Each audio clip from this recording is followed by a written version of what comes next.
अस्सलाम वालेकुम गाइस, कैसे हैं आप सब दोस्तों। उम्मीद है सब खैरियत से होंगे। तो आज दोस्तों बात करनी है जर्मनी के जॉब सीकर वीज़ा या फिर वर्क परमिट पे। बहुत सारे लोग जो कि जर्मनी जाना चाहते हैं या फिर किसी भी अच्छे कंट्री, डेवलप कंट्री के अंदर सेटल होना चाहते हैं, बेसिकली वो वर्क परमिट पे ही जाना चाह रहे होते हैं। उनका मकसद यही होता है कि यार वहाँ पे जाके किसी तरीके से हमें वर्क परमिट मिल जाए और हम वहाँ पे जाके अपना कमाई का कोई ज़रिया निकाल लें या फिर कमाई करें। इस सिलसिले में लोग स्टडी बेस पे भी जाते हैं, like America, Canada, Australia, UK और जर्मनी, न्यूजीलैंड, इस तरह की कंट्रीज़ में जाते हैं क्योंकि उनका गोल ये होता है कि वहाँ पे जाके हमें वर्क परमिट मिल जाए, आगे हम अपना फ्यूचर बेहतर बना सकें। दोस्तों जर्मनी जो है एक ऐसा कंट्री है, अगर यूरोप में भी अगर आप देखो शेंजन में सबसे स्ट्रॉन्ग कंट्री जो कि पूरे शेंजन को सपोर्ट कर रहा होता है। शेंजन में जैसे 26 कंट्रीज़ हैं, इमिग्रेंट्स के हवाले से भी अगर कोई कंट्री सबसे ज़्यादा सपोर्ट करता है, जो फंड्स वगैरह देते हैं, उनमें जर्मनी सरफहरिस्त है। जर्मनी नंबर 1 पे आता है, उसके बाद फ्रांस आ जाता है, फिर नीदरलैंड्स और डेनमार्क वगैरह ये बाद में कंट्रीज आते हैं। अगर इसकी कंट्री की मईशत की बात की जाए तो सबसे आप कह लो कि नंबर 1 पे अगर कोई कंट्री है तो वो जर्मनी है। अब जर्मनी की अगर इलेक्ट्रॉनिक्स की बात की जाए, मैकेनिकल इंजीनियरिंग में जर्मनी बहुत ज़्यादा आगे है। कार्स को देख लें, कार इंडस्ट्री में या फिर किसी भी फील्ड के अंदर देखें तो जर्मनी ने बहुत ज़्यादा तरक्की की है। तो इसीलिए लोग जर्मनी जाना चाहते हैं क्योंकि वहाँ पे जॉब अपॉर्चुनिटी भी बहुत है। हमारे जो इलीगल माइग्रेंट्स होते हैं उनका भी यही होता है ख्वाब कि भाई किसी तरीके से जर्मनी पहुँच जाए तो वहाँ पे जाके कोई छोटी मोटी भी अगर जॉब करेंगे, किसी भी सेक्टर में कर लेंगे, अच्छा पैसा कमा सकते हैं, इसलिए कि वहाँ पे पैसा ज़्यादा मिलता है। तो रिसेंटली जर्मनी ने ऐसा किया कि मार्च में उन्होंने एक नया वीज़ा मुतारिफ करवाया, जॉब सीकर वीज़ा, जो कि 6 मंथ का है पाकिस्तानियों के लिए। पाकिस्तानी 6 मंथ का जॉब सीकर वीज़ा लेके वहाँ पे जर्मनी में जा सकते हैं और जॉब फाइंड कर सकते हैं। अब इसके लिए ना तो कोई आपकी एजुकेशन मैटर करती है कि आपने मैट्रिक किया, इंटर किया, ग्रेजुएशन किया, ये मैटर नहीं करता। सिर्फ ये चीज़ आपकी मैटर करती है कि आपका 2 ईयर डिप्लोमा, क्योंकि जर्मनी को टेक्निकल किस्म के लोग चाहिए होते हैं किसी भी फील्ड के अंदर, और टेक्निकल किस्म की उनको लेबर भी चाहिए होती है। तो अभी उन्होंने यही कहा कि भाई टेक्निकल किस्म के वोकेशनल ट्रेनिंग किसी भी इंस्टीट्यूट से उन्होंने कोर्स किया हो, 2 साल का डिप्लोमा हो, और वो बंदे आ सकते हैं जर्मनी में। इसका प्रोसीजर क्या, डजंट मैटर कि आपने मैट्रिक किया नहीं किया, सिर्फ 2 साल की आपने डिग्री करनी है, डिप्लोमा करना है किसी भी टेक्निकल इंस्टीट्यूट से वोकेशनल ट्रेनिंग का। अब उसको आपने रिकॉग्नाइज करना है जर्मनी से। इनकी ऑनलाइन वेबसाइट है, वहाँ पे जाके आप अपना डिप्लोमा, अपनी वेरिफिकेशन करोगे, रिकॉग्नाइज करोगे। उसके अंदर जो जो क्वेश्चंस पूछेगी वेबसाइट, तो आपको उसके आंसर करने हैं और एंड पे जो रिजल्ट निकलेगा वो पेपर आपने लेके एम्बेसी में जाके अप्लाई कर सकते हो वीज़ा। लेकिन दोस्तों मैं इसका प्रोसीजर बता दूं, जैसे कि जो लोग जर्मनी में जाना चाहते हैं, जर्मनी में इंटरेस्टेड है स्टडी के लिए, जो प्रोसीजर जर्मनी के स्टडी वीज़ा का लगता है, सेम उसी तरह का इनका प्रोसीजर है। लेकिन आप स्टडी करने नहीं जा रहे हो, लेकिन इनका जो प्रोसीजर है वो सिमिलर टू स्टडी वीज़ा ही है। कैसे, आपके अकाउंट में तकरीबन 5 से 6 हज़ार यूरो होने चाहिए। अब ये जो पैसे हैं आप ब्लॉक करवाओगे, एक ब्लॉक अकाउंट होता है, जैसे कि आपको पता है जो भी जर्मनी में स्टडी बेस पे जाता है उसको एक ब्लॉक अकाउंट ओपन करवाना पड़ता है और उस ब्लॉक अकाउंट के अंदर आपके पैसे सेव हो जाते हैं। वो अपनी उनकी, क्योंकि स्टडी फ्री है, टोटल जर्मनी में टोटल स्टडी फ्री है, तो जितने दिन आपने वहाँ पे रहना है, जितने माह रहना है, जितने साल रहना है, तो वो आपको थोड़े थोड़े करके पैसे देंगे। इसी तरह ये आप 6 महीने के लिए जर्मनी में जा रहे हो तो वो ये जो आपका अकाउंट है ये ब्लॉक हो जाएगा। लेकिन ये वीज़ा लगने के बाद आपके जो पैसे होंगे यूबीएल बैंक से वो ट्रांसफ़र हो जाएंगे जर्मनी में। देन आप जब जर्मनी में जाओगे तो आप मंथली वहाँ से पैसे ले सकते हो और इस वीज़ा के ऊपर आप जाके वहाँ पे जॉब भी कर सकते हो। 10 घंटे की आपको जॉब अलाउ होगी, आप जॉब कर सकोगे प्लस जॉब फाइंड कर सकोगे। उसका भी अगला प्रोसीजर बताता हूँ। पहले ये बता दूँ कि वीज़े का प्रोसेस क्या। नंबर 1 तो आपने आपकी डिग्री रिकॉग्नाइज होनी चाहिए, 2 साल का डिप्लोमा होना चाहिए वोकेशनल इंस्टीट्यूट, टेक्निकल इंस्टीट्यूट से वोकेशनल ट्रेनिंग का, ठीक है।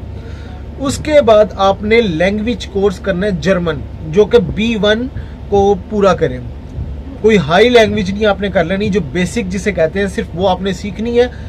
जिसने भी जर्मनी जाना होता है या तो वो आइल्स करता है या फिर जर्मन लैंग्वेज में जाता है स्टडी बेस पे। तो मोस्टली वो जर्मन लैंग्वेज को प्रेफर कर रहे हैं। तो इसमें आपने जॉब सीकिंग करनी है, जॉब ढूंढनी है, तो वो यही प्रेफरेंस दे रहे हैं कि भाई आइल्स नहीं रिक्वायर्ड, उनको जर्मन लैंग्वेज चाहिए। आपने जर्मन लैंग्वेज सीखनी है, फिर ब्लॉक अकाउंट ओपन करवाना है, फिर 500 से 600 यूरो तकरीबन लगेंगे आपका। ये तकरीबन 4 महीने का ये प्रोसेस है जो आपने रिकॉग्नाइज करवानी है अपनी डिग्री को। जब वो रिकॉग्नाइज हो जाएगी देन आप एलिजिबल हो जाओगे। तकरीबन 4 महीने का प्रोसेस होगा, 4 से 6 महीने का आपके वीजे का। फिर उसके बाद आप उस वीजे पे जा सकोगे। लेकिन इसके अंदर जो फ्लाइट रिजर्वेशन है वो रिजर्व नहीं करवानी है आपने, वो पेड बुकिंग लगानी है। और वो फ्लाइट का भी खर्चा देखेंगे कि आपका फ्लाइट का भी खर्चा है या नहीं है आपके पास। अच्छा, अब ऐसे हजरात जिन्होंने कोई डिप्लोमा नहीं किया हुआ वो क्या कर सकते हैं? वो भी जा सकते हैं दोस्तों। किस तरीके से कि वो इसी कोर्स को वहाँ पे स्टडी के लिए जा सकते हैं। जैसा कि पहले यूके ने भी ओपन किया था कि आप वहाँ पे इंग्लिश सीखने के लिए जा सकते थे। जैसे कि 6 महीने का उन्होंने कोर्स निकाला हुआ था, फिर एक 11 महीने का उनका कोर्स था। इसी तरह जर्मनी कहता है कि आप ये डिप्लोमा करने के लिए जर्मन में आ सकते हो। उसका क्या प्रोसीजर होगा? आपने जर्मन लैंग्वेज सीखनी होगी नंबर 1 पे। आइल्स कर लो तो ठीक, नहीं तो कोई मसला नहीं है। उसके बाद सेम ऐसे ही है कि आपने ब्लॉक अकाउंट ओपन करवाना है और ये सारा प्रोसीजर आपने वहां पे करना है। कि जो एज है वो 25 साल से कम होनी चाहिए और कम से कम आपने इंटर किया हो, देन आप एलिजिबल होगे इस डिप्लोमे को करने के लिए। जब आप चले जाओगे जर्मनी में, वहां पे जाके ही आपको जैसे ही कोर्स खत्म होगा आप जॉब भी फाइंड कर सकोगे। अब आगे के आपका वीजा लग गया। अब वीजा लगने के बाद जॉब सीकिंग वीजा पे आप चले गए। जॉब सीकिंग वीजा पे जाके दोस्तों जब आप वहां पे जॉब भी अलाउ होगी 10 घंटे के लिए, प्लस आप वहां से जॉब फाइंड करोगे। अगर आपको जॉब मिल जाती है तो अपने एम्प्लॉयर से लेके लेटर वगैरह, देन आप जैसे वर्क परमिट का हिसाब होता है वैसे आप करोगे। 2 साल का आपको वर्क परमिट मिलेगा, उसको आप कंटिन्यू भी कर सकते हो और अपनी फैमिली को भी जर्मनी में बुला सकते हो। अब ऐसे हजरात जो कि डिप्लोमा के लिए जर्मनी गए हैं उनका क्या हिसाब होगा? वो डिप्लोमा करेंगे, डिप्लोमा खत्म होने के बाद वो अपना वर्क परमिट में तब्दील करवा सकेंगे इसको, क्योंकि वो ऑलरेडी कर चुके हुए हैं, वो ट्रेनिंग मुकम्मल कर ली है उन्होंने। अब डायरेक्ट वो वर्क परमिट ले सकेंगे। अच्छा, अब इसमें ये चीज़ है कि बैंक स्टेटमेंट का जहाँ पे इशू आ रहा है उसमें ये होगा कि ऐसे हजरात जिनका कोई रिलेटिव वगैरह या पेरेंट्स वगैरह या भाई आपका जर्मनी में है, अगर वो अपनी स्टेटमेंट वगैरह लगा देता है वहाँ से और वहाँ से अपना होम एड्रेस दे देता है, तो आपको किसी भी किस्म का कोई फंड लगाने की ज़रूरत नहीं है। आपका जब जर्मनी से लग के आ जाएगा तो आपको पाकिस्तान से कुछ भी शो करवाने की ज़रूरत नहीं है। ये सिर्फ मैं उस सूरत में बात कर रहा हूँ कि जिसमें आपकी बैंक स्टेटमेंट इन्वॉल्व है। बाकी डॉक्यूमेंट्स तो आपको लगाने पड़ेंगे, लेकिन जहाँ पे आ जाती है बैंक स्टेटमेंट की बात, अगर बाइट से आपका फंड शो करवा दिए जाते हैं कि इनफ फंड है कि आप वहाँ पे 6 महीने सर्वाइव कर लोगे, आपकी रिहाइश का हो जाएगा, वो सारे आपको प्रूफ्स देने पड़ेंगे। जो कि आपका बाहर गारंटर बैठा होगा वो आपको वहाँ से बुला सकेगा और आप यहाँ से फिर जर्मनी इजीली मूव कर जाओगे। अब मैं बताऊँ कि ये जो वीज़ा होगा इसको आप कन्वर्ट करवा सकोगे 2 ईयर्स के लिए। देन आप एलिजिबल होगे PR के लिए भी और नेशनैलिटी के लिए भी।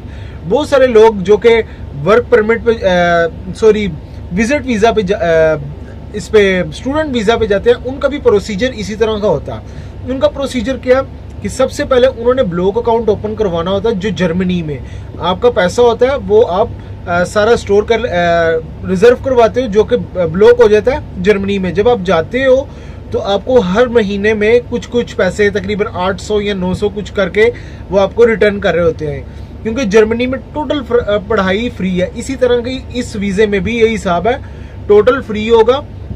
लेकिन आपको बता दूं, एक वीज़ा के आपके पैसे लगने हैं, एक आपके लगेंगे 600 तकरीबन यूरो लगने हैं, ये जो आपने रिकॉग्नाइज करानी है अपनी डिग्री को। और उसके बाद ये आपका तकरीबन 6000 यूरो इस सूरत में लगेगा जो आपने ब्लॉक करवाना है, प्लस आपकी जो टिकट लगेगी। ये तकरीबन अगर मैं इसका खर्चा बताता हूँ तो आपका दोस्तों लग जाएगा 12 से 15 लाख का, 12 से 14 लाख का अपने माइंड में रखो। ये इतना आपका खर्चा लगना ही लगना है जर्मनी जाने तक का।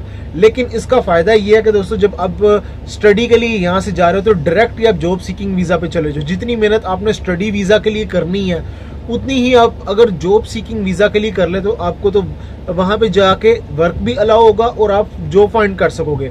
जबकि जो स्टूडेंट्स होते हैं उनको ऐसा अलाउ नहीं होता। स्टूडेंट्स को कुछ आवर्स अलाउ होते हैं, कुछ यूनिवर्सिटीज़ नहीं भी अलाउ करती हैं। कुछ यूनिवर्सिटीज़ अलाउ करती हैं जिसमें आप वर्क कर सकोगे, उसके बाद आपको स्टडी लाजमी करनी होती है। लेकिन इस वीज़ा के अंदर ऐसा नहीं है। मैं रिकमेंड करूंगा ऐसे लोगों को जो कि वहाँ पे जर्मनी में स्टडी पे जा रहे हैं, मैं उनको कहूँगा कि आप जॉब सीकिंग वीज़ा लें और वहाँ पे जाके वर्क परमिट डायरेक्ट ले लें। लेकिन उससे पहले आपको वोकेशनल ट्रेनिंग होनी चाहिए और प्लस अपना लैंग्वेज आनी चाहिए। इंशाल्लाह इस वीडियो को कंटिन्यू करेंगे। अपना ख्याल रखें। नेक्स्ट वीडियो तक के लिए टेक केयर।